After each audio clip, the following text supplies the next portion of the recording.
Peer specialist at Wisconsin Family Ties. So welcome, Anna. Thank you. Thank you very much. I just want to start by saying that public speaking is a little bit of a stretch for me, so please be empathetic. I continue to try to do it just because I figure you got to try, that's how you get better. So very quickly, I'm just wondering how many people in the room are clinicians? Okay. How many people are educators? Great. And then parents? Okay. And then individuals that would want to disclose that they're on the spectrum or mental health? Okay.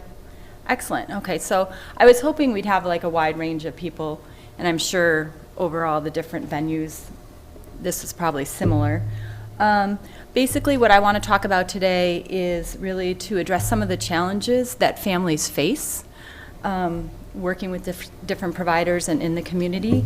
I want to share some ideas and strategies that I think could be helpful or beneficial that I have gained through my own lived experience, as well as working with probably hundreds of families at this point that have children that either have mental health challenges or children that have behavioral challenges, and many times that we've talked about that can be in combination with autism spectrum disorder as well.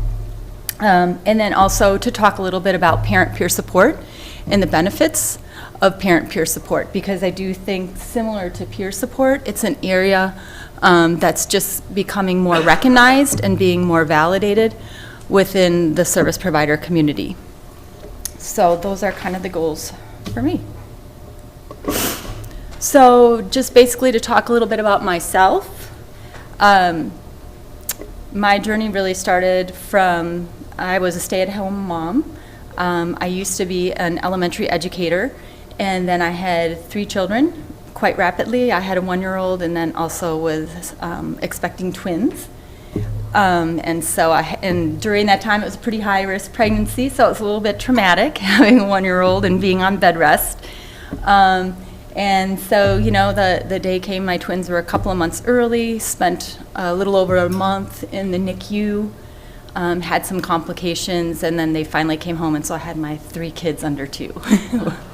But I always figure if I got through that, I could really get through anything, because that's just really a lot to handle. So my youngest son, Felix, and that's where a lot of my experience come from, was a kiddo that was developing what we would consider appropriately or developmentally appropriate, and then he did have regression at around 18 months. Within a few months, it was recommended in the birth to 3 that perhaps I should have him evaluated to see if he has autism spectrum disorder, and so by about 2, actually here at the Weissman Center, he received his first diagnosis of autism spectrum disorder.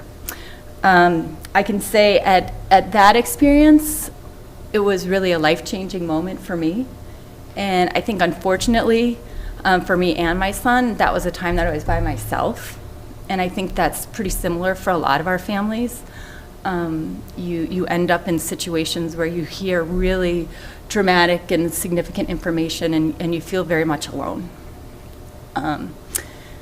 I think what I would like to talk about, and we talk about this at Wisconsin Family Ties that many times, mental health diagnoses and other diagnoses are kind of these conditions without casseroles. And so when you start disclosing to family or in the community, it's not the same as if you would go out and say, my child was just diagnosed with leukemia, and there's this wraparound support for you.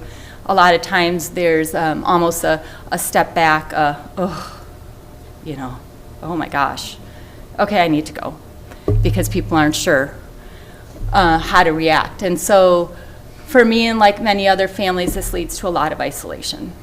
And then I think that isolation becomes exacerbated because once you walk away with a diagnosis, there's a very quick period where you're then pushed into the treatment cycle. And many times when we think of treatment, especially for children with autism spectrum disorder, it can be very time-consuming, many, many hours. And when you're in that process, a lot of times you're just going from clinic to clinic, or you're sitting at your home while providers come in because of how the laws are structured. And I found even in the clinics that I was going to, we have so many laws in place that would even discourage us from talking to the other people within the clinics because of HIPAA and other things. And so you're kind of sitting there by yourself, and many times maybe sitting in very similar situations but not being able to interact because of how the systems are set up. It was really at that time, birth to 3 is where, as parents, once we get this information, I'm just going to say, like, when I say parents, I'm really talking about parents, caregivers, families, just so I don't have to say all those 3 words at one time. And then when I talk about children, I'm really talking about children, youth, adolescent, that I'm just going to use those, otherwise it wastes a lot of time on the words. But that's where you're really thrown into then not only doing your treatment, but then you're also on this, what I would call an independent study, where you're beginning to have to educate yourself on all the different aspects of the different conditions.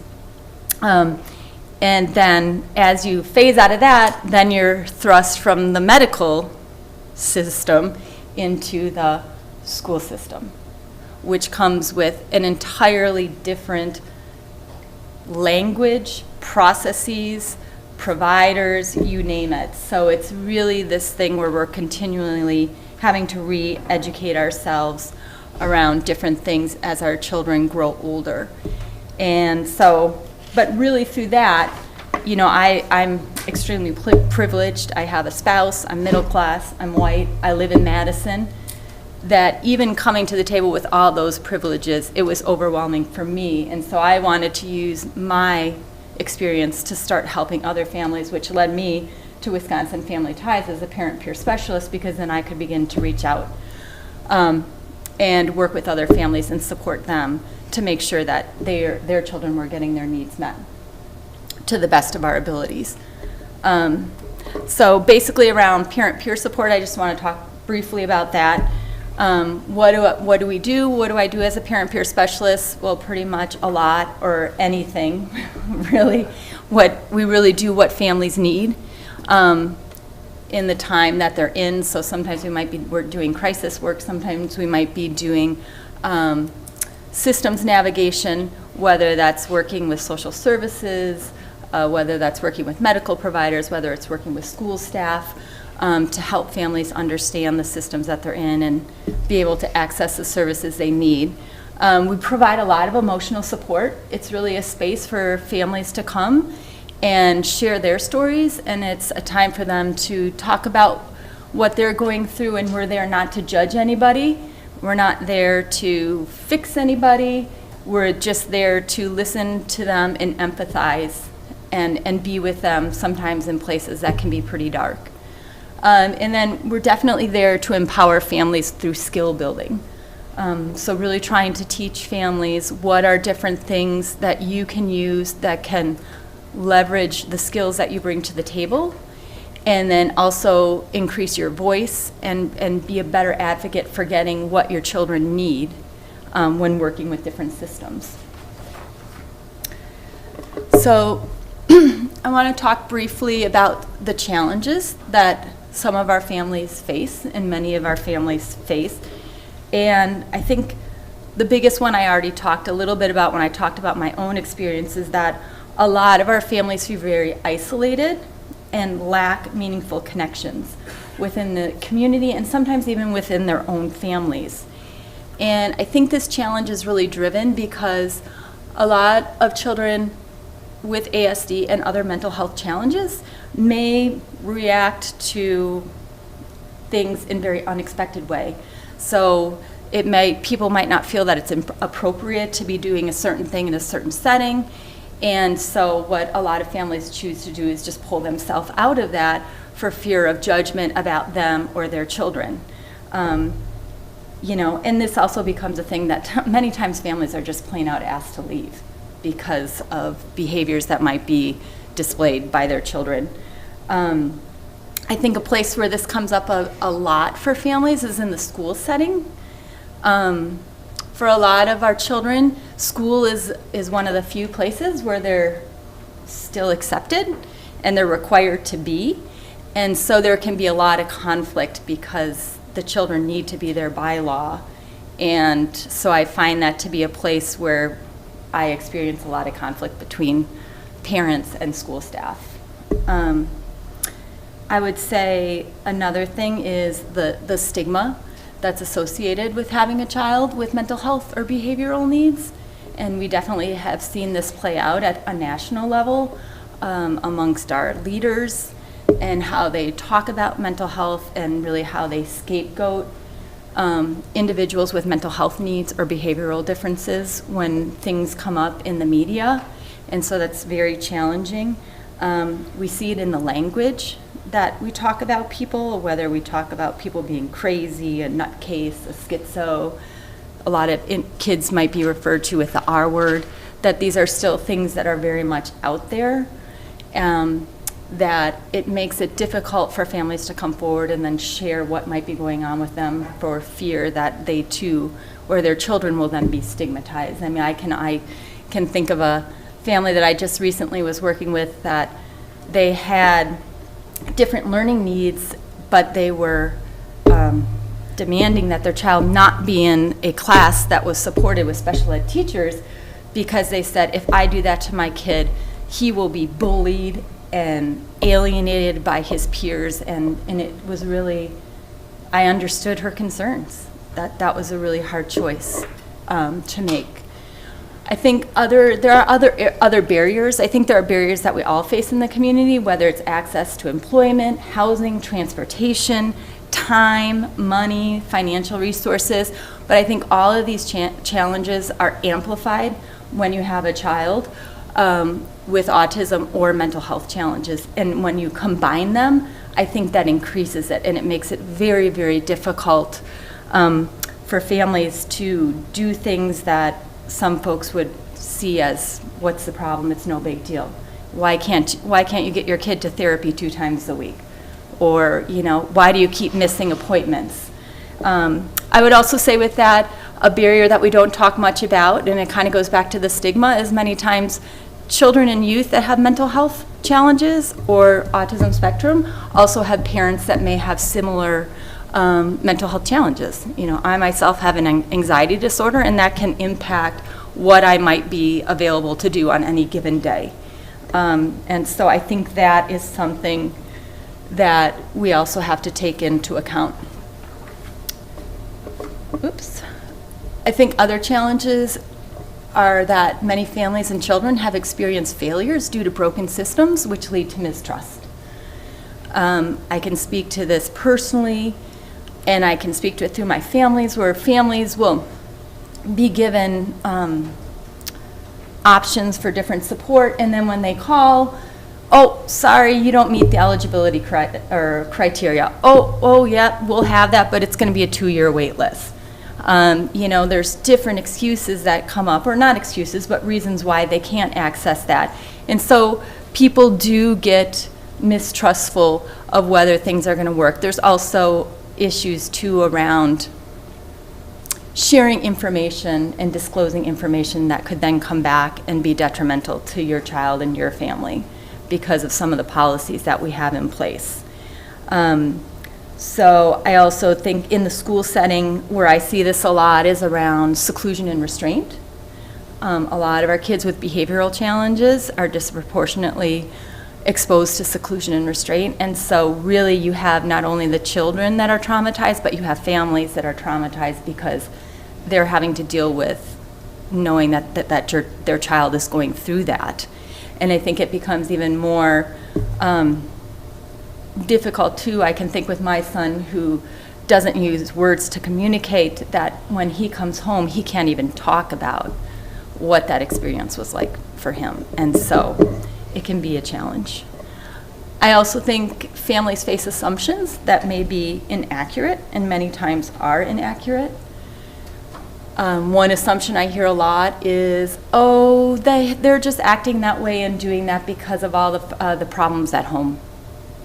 Or, oh, they just do that because nobody's following through at home. And that just, in most cases, that's not the case. I mean, kids will present across the different areas, whether it's community, school, or at home, with similar behaviors, but sometimes I think we get to a place where we point fingers at different places, and we start thinking things about people that aren't actually reality. I think other things, like I said, people who always miss appointments, why can't they just get to these appointments? They don't want to work with providers.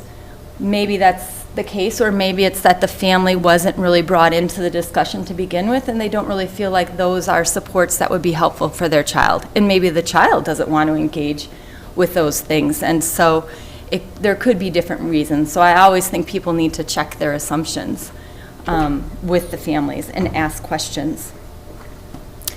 You don't know what you don't know. I think this is a huge thing that providers lose sight of, is that for our families, again, like I said at the beginning, we're functioning in so many different service delivery systems, and each of those systems come with vastly different, like I said, processes for accessing services. I think a huge thing is the vocabulary. Each system that you're in will have a very distinct vocabulary or jargon that you have to be proficient in to communicate many times with people, and sometimes that jargon gets reduced into acronyms, which is even more difficult, because then you're using acronyms that may mean different things depending on the system that you're in. So I think of the juvenile justice system, and we'll talk about HDP, which is the home detention program. But if you're in crisis services, HDP may be hospital diversion program. And so when you're sitting at that table as a family member or even a youth, and all of a sudden this stuff is getting all thrown out there, it gets very confusing. And that's just how we're talking about it. That's not always thinking about what families have to do to access services within those different systems. And so just thinking about that, I think, and this came up earlier, is if systems could work better together to streamline that, so that we're not expecting people to function in each of these silos, rather, and really bring it together so you can have that and make it easier for families to access services.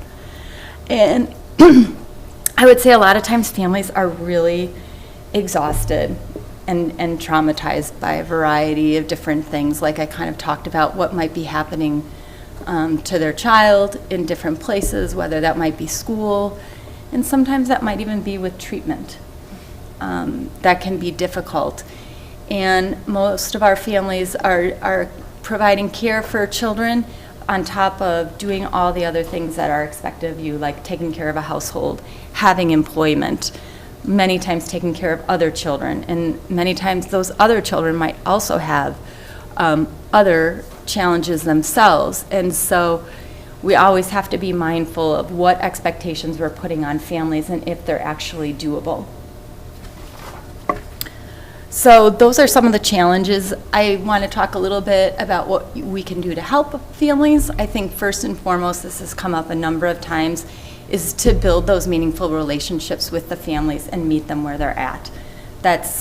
And that can be difficult, I completely understand, for service providers and other people, because you're pigeonholed into time slots and that type of stuff. And a lot of relationship building takes place over time with meaningful interactions, and we're not always allowed that within the systems that we function in. But I do think that's critical. And again, really meeting people where they're at. So, and I think that goes back, and I'll talk about on the other slide, but about being family driven and child focused or youth focused, because what you don't want to do, and sometimes I do see this, is providers will come in and say, oh, what you really need to do is horse therapy. This just came up on the CCS array. I think it's going to be really great. But maybe you don't know that that family doesn't have a car or a vehicle. So suggesting something like that, where they wouldn't even be able to access that service, would not be helpful to the family. And so you have to find out where families are at, and you do that by getting to know them and building trust. Don't make assumptions. I talked about this before, because this is a big issue that comes up. And be an active listener. And I think that's a challenge that we all have, is actively listening to people. I think a lot of us, myself included, will get into a space where rather than listening to someone, I'm kind of half listening, and maybe I'm thinking about what I have to do later, or maybe I'm thinking about what I'm going to say back to that person, but trying to rein your brain in and stay focused on what people are talking about. And so with that, critical skills, and a lot of you probably are versed in it, but, using paraphrasing, open-ended questions, empathetic listening, so that you're getting a better understanding of what families' needs are and what their wants are. So an example of that might be, a lot of times I talk with parents that are pretty upset, and I feel bad for people who work in schools, but like I said, I just feel like this is where a lot of our children and youth are for a lot of part of their day, so there just are issues in our schools in general. But they might be going on and saying, oh, that teacher, they don't know what they're doing, they keep making my kid do this, and then all of a sudden I found out they got a new teacher, and they don't know my son at all, and now they just got suspended because they hit the aide.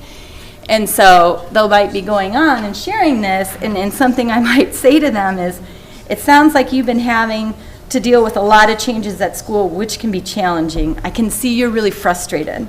What do you think about that?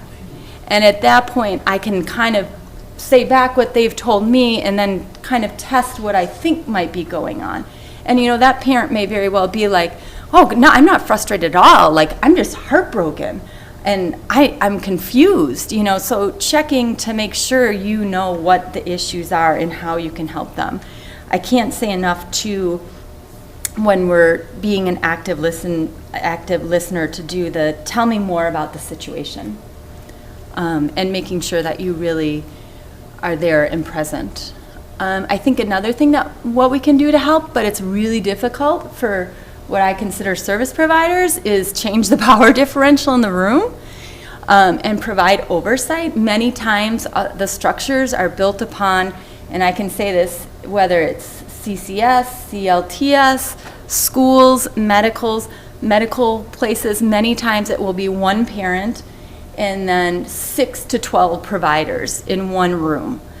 So that you're already putting the parent or the youth or the child at a disadvantage because you have all these people there and you might only have that one voice for the parent. And so I think how can you help in that situation is really by encouraging parents to bring in other people that know their children. I think one of the first things I talk to my families around IEPs is, you can bring in anybody to an IEP meeting that knows your child. And they're like, what? No, you can't do that. I'm like, yes, you can, 100%. You can bring in your next door neighbor, you can bring in an aunt, you can bring in a grandma, you can bring in your occupational therapist.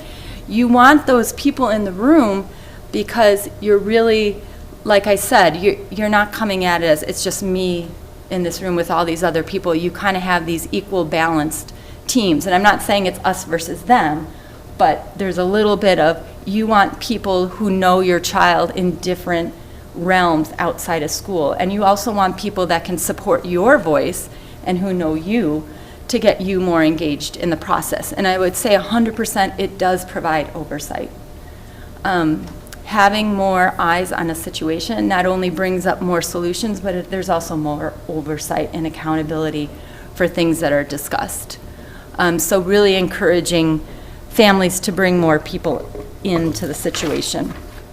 What I also say with that is continue to tell your families that you're the expert. You're the expert. Too many times we tell families we're the expert on their kid, and that's absolutely not the case. Families first and foremost know their children the best. They may not be knowledgeable about everything that other providers are, but they do know their child. They know what their needs are. They know what their wants are. They know their strengths and they know their challenges, to always be reminding families that you are the expert. I think another way we can help is strength-based language versus deficit-based language and planning.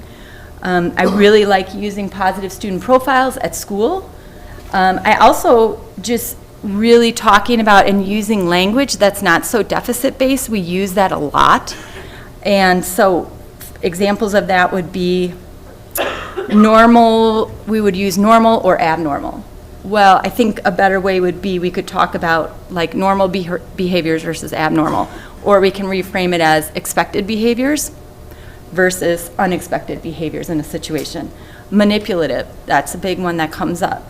we could say they're not manipulative, but they're really good at getting their needs met in a situation.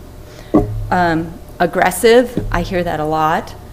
I don't like that personally, because aggression to me says there's an intent to hurt somebody, and I know in many cases that's not the situation. What you're really talking about is someone who's physically dysregulated to the point of physical activity. And also, another thing I hear a lot is attention seeking.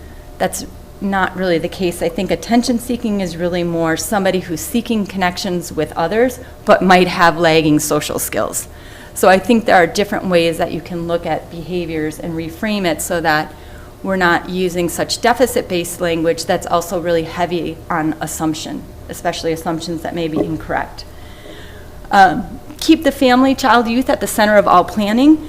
This is something that's a huge shift in how we have done things in the past. In the past, it's kind of been, what do we have to offer families? Okay, look at your menu of offerings. What would you like? Okay, now let's do a service plan. But what we really should be doing is starting with the family front and center, the youth, the child. What are your goals? What are your dreams? What supports do you have currently that can get you to those goals? And then filling in, okay, what do we need to get you to where you want to be? What services do we need to be putting in place? So it's really flipping that model around so that the family, child, and youth are at the center of the planning. I think it's also critical to connect families with other programs or services that can assist and empower them. And in thinking about that, as providers, really looking to natural supports as much as you can. I think a lot of times our families get connected to different services and supports, but they're time limited, and we have to be thinking about long term, because what happens after 6 months and a kid is discharged and that support is gone? So we need to be thinking about what we can do that's long-term, natural, outside of certain service providers. I also think when we're talking about this, and I see this going on at the Children's Museum and other places, are creating spaces that are inclusive and developing those spaces based on feedback from children and families that are impacted from autism spectrum disorder or mental health. Don't make this space about what you think it should be, but bring in people who are actually using that space. And so I say that because of the Children's Museum. It's very difficult for a lot of the community spaces that we have to be I know for my child to be part of, because they're totally not set up for what he will tolerate. And so I think really thinking through how we can create more inclusive spaces. Schools is another place. I mean, it's really, not conducive for people with sensory differences, language differences, you name it. And so how do we make our schools more inclusive? And then last I would say about this connecting and empowering families is really being allies, and not just creating spaces, but also pushing back against policies and practices that we know are harming our children and youth. And I think front and center, what I see right now, and something I'm really involved with, is the decriminalization of disability and mental health challenges. Hugh quoted the statistics, which are completely disturbing, should not be happening. And so what are we going to do as a community to change that? And, personally, I took a tour last year of Metro High School.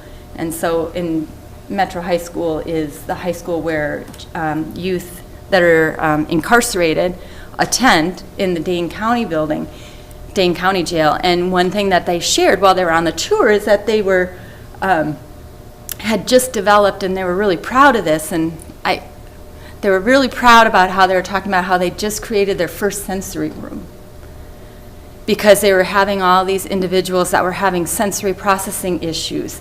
And so they needed a different space than the open space where there were all these bunk beds. And, although I guess I can appreciate that they were creating a more inclusive space, the question had to be why the hell do we have people incarcerated that have significant sensory needs, and what does that tell us about our justice system and what's going on? So it was eye-opening for me. So just in conclusion, just talk a little bit more. So I'm a parent peer specialist. Like really, these are the key areas that we really focus on. Our main goal is always to help families, help them make sure that their child or youth reach their potential in any way that we can do that. We really spend a lot of times, I work with a lot of providers to better understand the parent perspective and what they're experiencing so that providers and families can work together in a more collaborative way instead of being combative or coming at each other with less understanding of where the other person is at. And then I think a big part, and this comes back in a lot of our feedback, is just building that relationship with the family and helping families understand that there is hope for them. Sometimes families experience some really challenging situations, and because of the isolation that they might be experiencing on top of other challenges, you can get into a place where you think things might not change and things will always continue to be the same. And so just really being there and making sure families know that, by working together, we can make things better in their lives and make sure, again, that their children or youth reach their potential and get to what they're dreaming about. So that's all I have to say.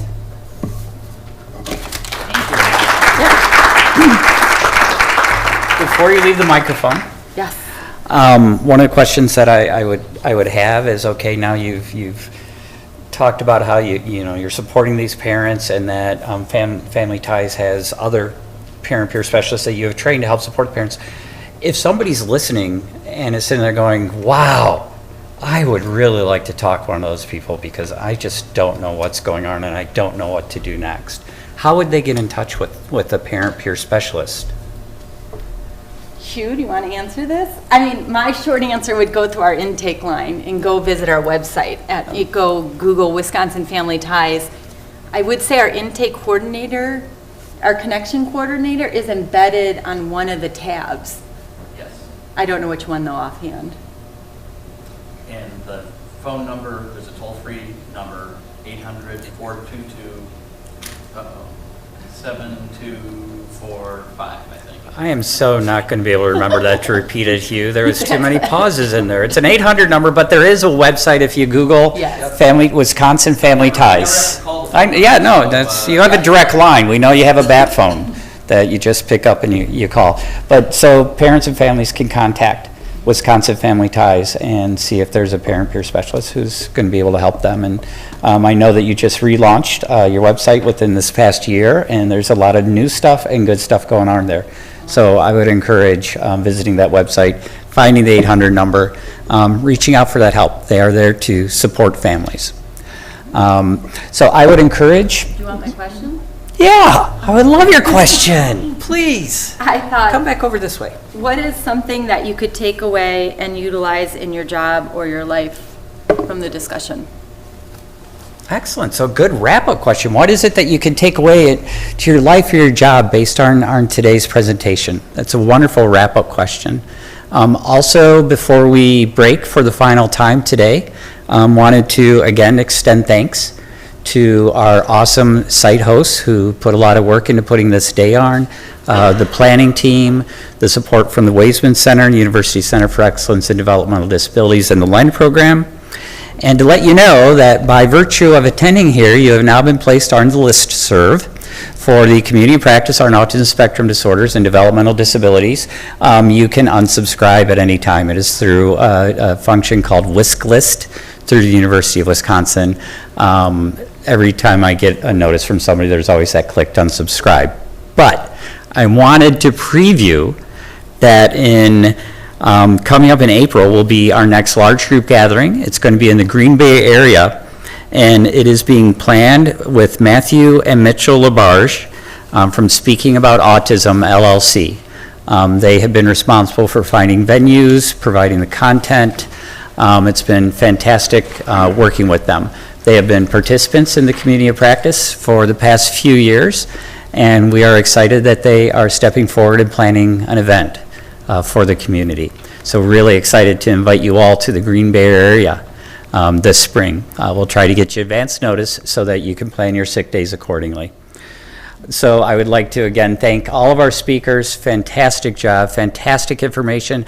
I hope your site discussions are going well as our discussions. We're going to end the broadcast now. Site leaders, please return your sign-in lists so that we can make sure people get credit for CEUs when needed, and so we can track attendance so we know how we're doing. You will get an evaluation feedback form within a week. We really appreciate